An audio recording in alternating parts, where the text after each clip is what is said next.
Hello, girlies!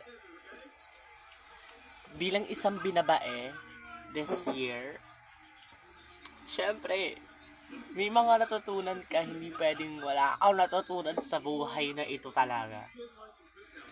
At may mga bagay ka na natututunan every year, bakla, wala nang self-improvement, di ka na mag-grow, diyan ka na lang forever. Syempre, dapat may mga natutunan ka at dahil dyan, isi-share ko yon sa inyo.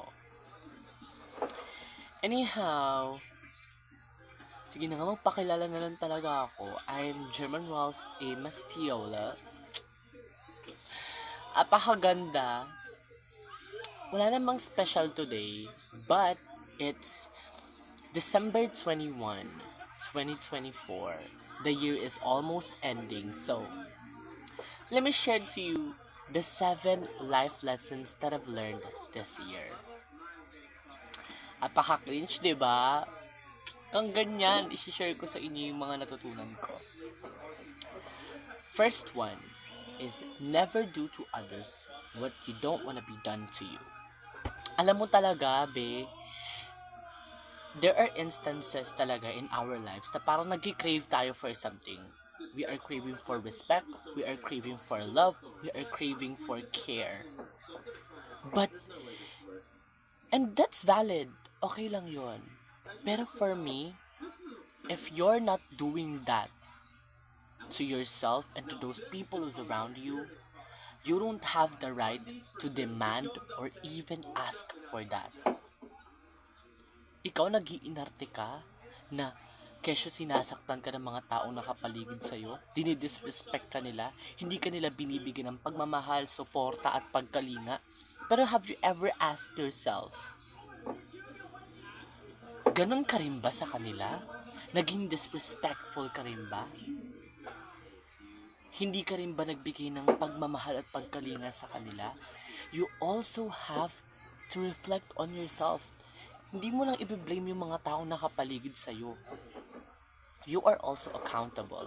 Kasi katulad nga ng ika nila, kung ano ang iyong tinanim, yun din ang siyang aanihin. So kung ikaw bilang isang tao, disrespectful ka, nananakit ka ng ibang tao, then don't demand for respect, love, care, and support. Dahil hindi mo nga yung ginagawa sa iba eh. Instead, you're hurting them. That's why yung pananakit, disrespecting na ginagawa mo, ay bumabalik sa'yo. So look at your actions. It is not all about the world around you, okay? Sometimes it's all about you. It's all about your actions that you've done, this is the decisions that you've made, the words that you choose. And every time you are doing those actions, there's always an outcome. It's either a bad thing or a good thing. So yeah, never do to others what you don't want to be done to you. So kung ayaw mong masaktan ka, kung ayaw mo na disrespect, then don't do that to others. Don't do that to others. Wag kang ganyan. Ayaw mo na disrespect, pero ikaw, disrespectful ka. Yung respect, ginagawa mong may edad. Nilalagyan ng edad yung respeto. Paano ka re-respetuin ng mga tao nakapaligid sa'yo? Diba? Respect goes both ways, okay? Hindi porket matanda ka, ikaw lang yung pwedeng bigyan ng respeto. Huwag kang ganyan. But anyhow, never do to others what you don't want to be done to you. And do to others what you want to be done to you. Okay? Period. Second is learn how to accept your mistakes and failures. Bilang isang tao talaga, even me minsan talaga, ate ko, nagiging in denial tayo to the mistakes that we've done. And the failures that we are doing, every time na mag-fail tayo, every time na magkakagawa tayo ng mistake, we are always in denial. Na para bang para bang perfect ka na lang talaga. Which is hindi. You will make mistakes. Kahit na nagpe-play safe ka pa, you will make mistakes and you will fail. You will fail even though na plano mo na siya ng napakatagal. na talaga namang ibinuhos mo lahat ng effort mo para maging perfect yung isang bagay. Pero, even if you planned for it, the sad part is that it it might not go into your plan. Kahit na pinagplanuhan na natin siya, meron talagang magfe-fail at magfe-fail kasi wala namang perfect. There's no perfect person, no perfect life, because life is unfair to everyone. Yes.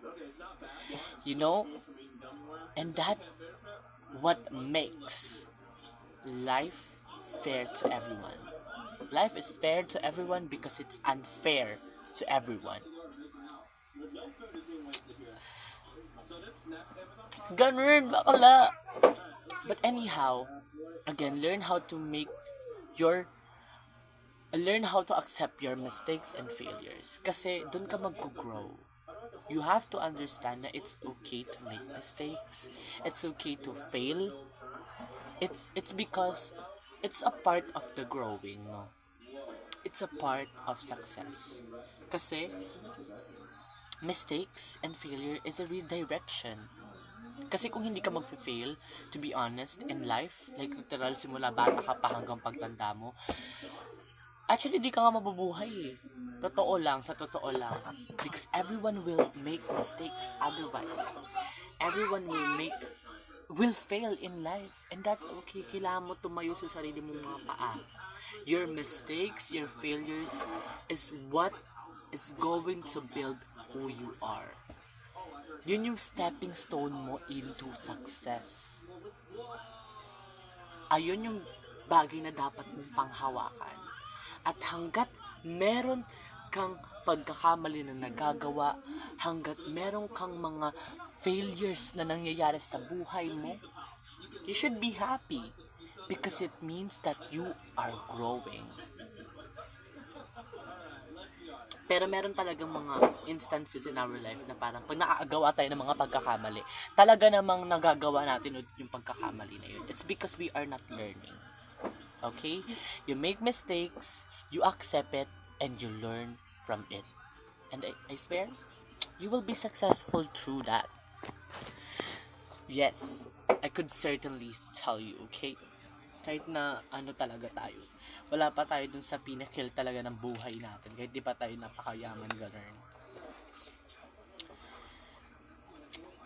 Learn how to accept your mistakes and failure. That's number 2, okay? Let's proceed to number 3. Never go with the flow. Go against it. Never go with the flow. Go against it. Meron talaga tayong quote na sinasabi palagi na just go with the flow, be. Like, trust the process. But for me, I do not believe with go with the flow. Kasi, what if yung flow na sinasabi mong mag-go with ka, na sumama ka lang sa flow na yon, what if yung flow na yon ay magpupunta sa'yo sa peligro? Would you go with it? Kung yung flow pala na yon na gusto mong, na sinasabi mong gusto mong sundan, is yung pala yung maglalagay sa peligro? So, if you really want to control your destiny as a person, you should not go with the flow. Go against it. Go beyond your limits. Kasi, pag nag-go against ka the flow, you're just telling yourself na, I'm in control of my life. Walang pwedeng magsabi sa akin kung ano yung gusto kong gawin sa buhay na to. Because you're going against it. You could look at this quote or this learning na never go with the flow, go against it, in many kinds of situations. Hindi lang patungkol sa pagdedesisyon. Pwede din yun sa taong mga nakapaligid sa'yo. It depends on how you look at it. So, never go with the flow. Go against the flow. Kasi again, you are in control of your life. Walang taong pwedeng magdikta ng mga gagawin mong desisyon sa buhay mo kundi ikaw lang. Dahil, after all, kahit na sabihin na, yes, pwede ka namang manghingi ng gabay, kasi 'di ba hindi naman lahat ng bagay kaya natin gawin eh. May maaagawa talaga tayo ng mga pagkakamali, pero after all, kahit na meron tayong mga gabay na yon, it's on our hands. Hawak natin yung kapalaran natin, at kung ano man yung desisyon na gagawin natin, kung ano man yung sinabi ng ibang tao at ginawa natin yung desisyon na yon, you should always remember na yung outcome na yon, kung ano man yung kalalabasan ng desisyon na nagawa mo, na tinahak mo, ay ikaw lang din ang haharap nun. Mabuti man yun o hindi. That's third. Let's proceed to the next one, which is number 4. Know when to take a risk and when to not. Actually, it's parang connected nga dun sa third na natutunan ko. Third life lessons. Kasi, hindi naman kasi lahat ng bagay ay kailangan talaga na mag-take tayo ng risk. There are a lot of considerations din talaga na we need to do, especially in making decisions in life. Because, sometimes yung mga ginagawa natin desisyon sa buhay, may malaki talagang impact yun sa atin eh. Aminin na natin. At minsan pagpadalos-dalos tayo sa paggagawa natin ng mga desisyon, talaga namang hindi natin nagugustuhan yung mga outcome. Talaga namang mas nagiging worse yung situation natin. So, learn when to take a risk and when to not. And you're gonna ask me, German, paano yon? Basic lang yan, girl. Alam mo kung paano? First, consideration bago ka mag-take ng risk. Isipin mo muna, yung risk na ba ito ay para sa akin o para sa ibang tao? Second, eto bang bagay na to ay makakapagpasaya sa akin at makakapag-contribute in my peace of mind? That's second. And third is, am I going to be happy after all of this? Let's have an example. Parang magkapareha lang dun sa sinabi ko, di ba? Wala talagang sense. Basta those are the considerations. Those are the considerations again, bitches. Anyhow, let's go back again. Let's say that, let's have an example, di ba? Para mas maintindihan natin, bakalain. Di ka nakakaintindi. So, let's have an example. Let's say in obligations. Okay, mga obligasyon sa buhay talaga. And sometimes talaga, may mga instances din talaga sa buhay natin na talaga namang parang irresponsible talaga itong mga na ito. Aminin na natin may mga ganong tao, hindi ko nilalahat, pero may mga ganon talagang mga magulang na talaga namang ibibigay sa'yo yung mga obligasyon na hindi naman talaga para sa'yo. And that's gonna be hard. It's either you're gonna take that risk or not even take that risk. Kasi, wag na lang, katulad niyan, yung mga pala-desisyon ng mga magulang. Hindi ko nilalahat. Again hindi ko nilalahat. But meron talaga mga magulang na talaga naman nagiging pala-desisyon sa mga gustong tahakin ng mga anak nila. Like, for example, trabaho. They will dictate what you want. Yung occupation na gusto mo without even asking you, without even considering yourself. So you're gonna ask yourself, am I gonna take the risk na maikinig ako sa kanila, susundin ko sila sa kung ano yung gusto nila na gawin ko, na tahakin ko trabaho, na pasukin ko trabaho. Dahil so-called yun nga yung magpapaahon sa amin sa hirap, dun ka mayayaman.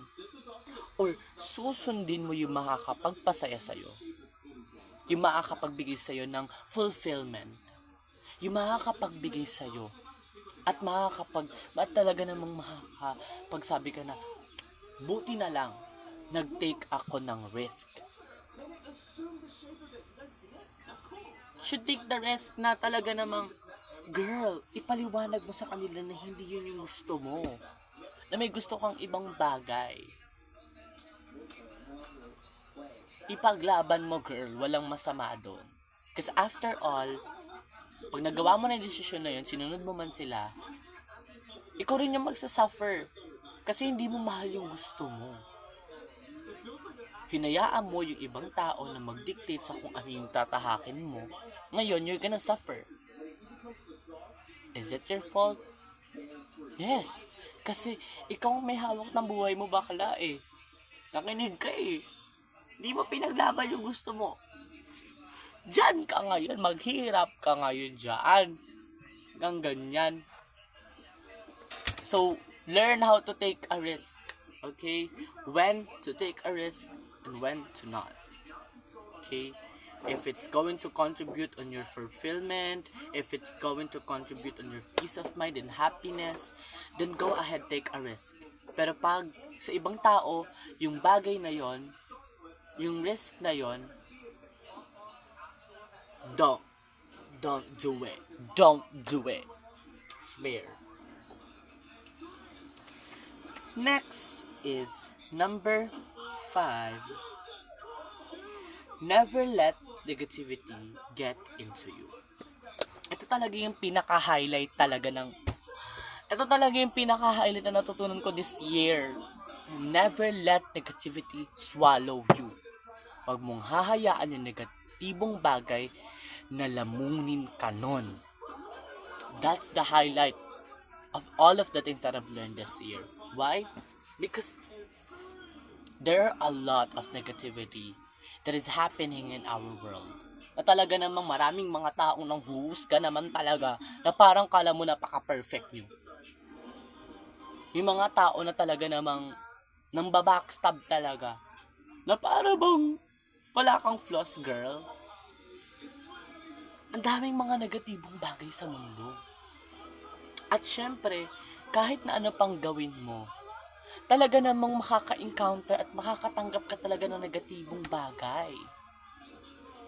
At syempre, pag may mga negatibong bagay o sitwasyon tayong kinakaharap, talaga namang may mga negatibo din talagang nakaka-attract yun eh, ng mga negatibong bagay din eh. Kunyari, sabihin natin, ginajudge ka, nilalait ka, binubuli ka. Ayan na, binubuli ka na. Syempre, ikaw, sa sarili mo, papasok, na-attract mo yung mga negatibong emosyon.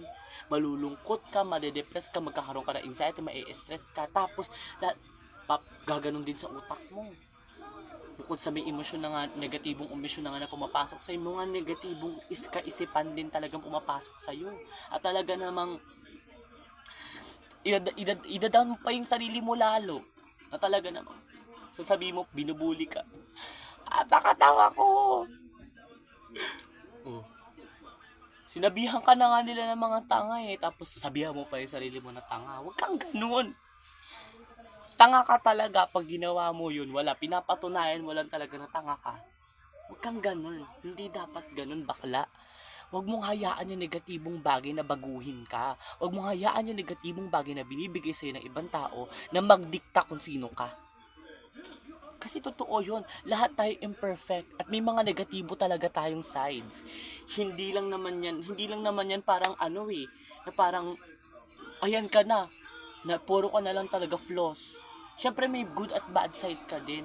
At syempre, kung binibigyan ka ng mga negatibong bagay sa buhay mo, huwag kang magpapalamon doon. Diyos ko bakla, pag nagpalamon ka doon, I swear, I can certainly tell you na yung negatibong bagay na yun yung magpapabago sa'yo. Magpapabago sa'yo, not for the better, but for the worst. Kasi pag nagpalamon ka sa negatibong bagay na yun yung bagay na magbabago sa'yo into, yun yung, ayun yung bagay na magpupush sa'yo into becoming a person that you do not want to be. Yung taong ayaw mong maging, yun yung magiging ikaw kasi hinayaan mo yung negatibong bagay na lamunin ka. Hinayaan mo yung negatibong bagay na magdikta kung sino ka bilang isang tao. Now you're gonna suffer. Ayaw mo mag-suffer, di ba? Tulungan mo sarili mo, wag kang magpatalo sa negatibong bagay na binibigay sa ng ng mundo bakla. Diyos ko. Pinapatunayan mo lang talaga na pinapatunayan mo lang na talaga namang hindi mo kaya. Pinapatunayan mo lang na wala, bakla, mahina ka. O diba, ayaw natin doon. Strong tayo, bakla, kaya don't be like that, okay? Huwag mo na gayahin pa yung mga taong nagbigay sa'yo ng negatibong bagay, yung mga taong nambully sa'yo, yung mga taong nanakit sa'yo. Huwag mo na rin sila gayahin, huwag ka na rin manakit ng ibang tao. Instead, gawin mo yung opposite, gawin mo yung tama. Bakala. Bala ka dyan. Pang-anim, malapit na tayo, second to the last. Ang dami ko sinasabi dito, 20 minutes na yung video. Anyways. Whenever you feel sad and hopeless, remind yourself how far you've come. Apakaganda nun, di ba? Bakala, natutunan ko in this year. Na talaga namang, minsan talaga, there are a lot of points in our life na pag nakakaramdam tayo ng mga problema, or mga nakakaranas tayo ng mga problema, nakakaramdam tayo ng kalungkutan, ng mga iba't ibang masisidhing damdamin, talaga namang, parang nagpupush na lang talaga para sumuko. Pero you know what I've learned? Is that, na pag nakakaramdam ka ng mga ganong bagay, akala, just look at the past. Bumalik ka doon. Not because, alam mo yun, gusto mong balikan yung mga pangit na nangyari sa'yo. It's because you want to remind yourself how far you've come. You want to remind yourself na kinaya mo nga lagpasan yun tapos ngayon na nakakaramdam ka na naman ulit ng mga problema, susuko ka na, bakla? Hindi ganun, bakla. Gawin mong motivasyon yung nakaraan. Okay, gawin mong motivasyon yun na parang, girl, sinaktan nila ako. Tinan mo, nakasurvive ako sa mga pang-aabuso sa akin for 13 years. Yes, 13 years, bakla. Grabe naman talaga mga pang-aabuso na yan. And every time na nalulungkot ako, I always go back on that past. Not because I want to experience it, not because gusto kong bigyan ng kamuhian yung mga taong nanakit sa akin. It's because I want to remind myself na ang layo na nang narating ko, na kinaya ko. At kung ano man yung nararanasan ko ngayon, kakayanin ko ring malagpasan. Diba, bakla? So, pag nalulungkot ka, bakla, go back on the past. Walang masamang balikan na nakaraan. Walang masamang balikan na nakaraan kung ang tanging pakay mo lang naman ay palakasin ang iyong isip, puso, at kalamnan. Go lang, bakla, wag kang susuko, bakla, wag kang ganyan na. Dami-dami na nga ka nang sumuko, bakla. Para kang namang tanga dyan. Makakamit mo rin yung mga pangarap mo, bakla. I swear. Next. Last but not the least is acceptance is a process. Healing is a process. Everything is a process. Sa buhay natin bilang isang tao, hindi na natin maitatanggi na gusto na natin agad makamit yung success in our life. Kasi iniisip natin na nagsuffer na tayong ng napakatagal, bakla. Na para bang napapagod ka na, so parang dahil dun sa pagod na nararamdaman mo, gusto mo na agad makuha yung success na talaga namang pinapangarap mo. Or sabihin natin na gusto mo na mag-heal from the past relationship. Kasi napakasakit na eh. Pero bakla, you need to realize that everything is a process at hindi mo dapat minamadali yun. Step by step yun, bakla, dahan-dahan. Hindi yung overnight na bigla-bigla na lang, kaagaling mo lang sa breakup, pagkatulog mo, pagkagising mo, ay, fully healed na ako, pwede na ulit tayo mag-mingle. Ay, di ganun yun. Huwag kang ganun. Or, sabihin natin na nakaranas ka ng problema, ayan, napakabigat. Tapos, natulog ka. Pagkagising mo, ay, successful na ako, apakayaman ko na, nanalo ko ng loto. Bakla, hindi ganun yun. It's a process. It's a step-by-step process na kailangan mo munang pagdaanan. Not because gusto pa tayong pahirapan talaga ng universe, ng Diyos. It's because kasi doon tayo magiging handa. Ayun yung bagay na magpapatatag sa atin. Para once na nakamit na natin yung bagay na matagal na nating hinihiling. Once na nakamit na natin yung bagay na yun, talaga namang napaka-fulfilled natin. Yung fulfillment na meron tayo, talaga namang to the highest, bakla. Kasi pinaghirapan mo, bakla eh. Hindi mo siya minadali. Kaya pag dumating na yung success sa buhay mo, dahil sa pinagdaanan mo yung iba't ibang proseso, mas magiging masaya yung pagkamit mo or yung paglasap mo sa mga success na meron ka na sa buhay mo. So never rush anything in your life. It's a process. You need to go in each step of the way. Wala. Hindi kayong sumasakit ulo ko sa inyo. But after all, nasa sa atin pa rin naman talaga. This video is not because, alam mo yun ba, gusto ko lang talaga magsalita-salita. Pero bukod doon, gusto ko rin talaga mag-reflect sa mga natutunan ko this year. Para rin naman, di ba, ma-share ko rin.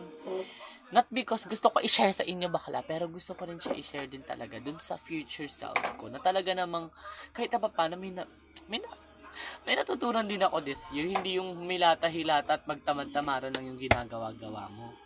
Bakla. Hindi ka ganyan, bakla. Siyempre, work din tayo, bakla. At laban-laban lang. Tatandaan nyo na kung ano man yung nararanasan nyo today, matatapos din yan. At sinasabi ko sa inyo, pag natapos na yung bagay na yan, makakamit nyo na rin yung mga pangarap nyo. At alam nyo, napakatamis nun. Alam mo kung bakit? Kasi hindi ka sumuko, bakla. Talaga namang nilasap mo yung mga pananakit na binigay sa'yo ng mundo, bakla. Pero kailangan mo tandaan na lahat ng bagay na naranasan mo, hindi talaga yung magli-lead sa'yo into success. Kaya wag ka susuko, bakla. Hindi para bang hayaan patunayan natin sa mga tao na yan talaga na wala tayong mararating sa buhay na to. Dapat patunayan natin sa kanila na strong ako, bakla. Kaya natin to. Ang ganyan. Kaya pag nalulungkot ka, bakla, punta ka lang kay God. Pray. Not a joke. No joke. Pag nakakaramdam ka na ng mga problema, mabigat, pasalamat ka. And hindi lang magpapasalamat ka dahil may problema ka, bakla, hindi ganun. Siyempre, nagpapasalamat ka rin kasi may mga magagandang nangyari sa buhay mo. Hindi lang sa mga downs ka lang magpe-praise sa Kanya at lalapit sa Kanya. Dapat sa mga ups din. Nagpapasalamat ka pa rin dapat. Talaga namang consistent ka, bakla, kasi mas magpapalain ka talaga. Anyhow, to my future self naman dyan, up there, sa nanonood, hello, baklo, kumusta ka? Ayun na nga, sana marami ka na na-achieve, sana marami pa yung oportunidad na, na dumating sa'yo. Pati din sa mga nanonood, bakla, kayong ganyan, sana, huwag kayong mag-alala, magiging successful din talaga kayo one day, huwag kayong ganyan. Ang dami ko nang sinabi, bakla, pero, I hope, sana may mga natutunan kayo sa mga sinabi ko, bakla. Alam ko yung iba doon magulo yung pagpapaliwanag ko, pero, kayo na lang bahala mag-interpret. Ha? Huwag kayo ganyan. Hirap-hirap gumawa ng mga video na ganito. Anyhow, di ko na ito i-edit. Hayaan na lang talaga natin yung disasters talaga na iyan. Papost ko na lang to, tapos, bahala na kayo! Anyhow, bakla, have fun. Sana, sa araw na to, maging masaya ka. Pati din sa mga next pa na araw talaga bakla. Have a good day ha. Kumain, matulog ng maaga. Wag na puro ML na lang talaga ginawa mo. Hindi yung pupuyat ka para lang sa taong di ka naman mahal. Ay, dapat hindi bakla. Yun lang. Sana may natutunan kayo ha. Hindi mo ganyan. Fighting lang. Kahit na anong mangyari. Bye-bye.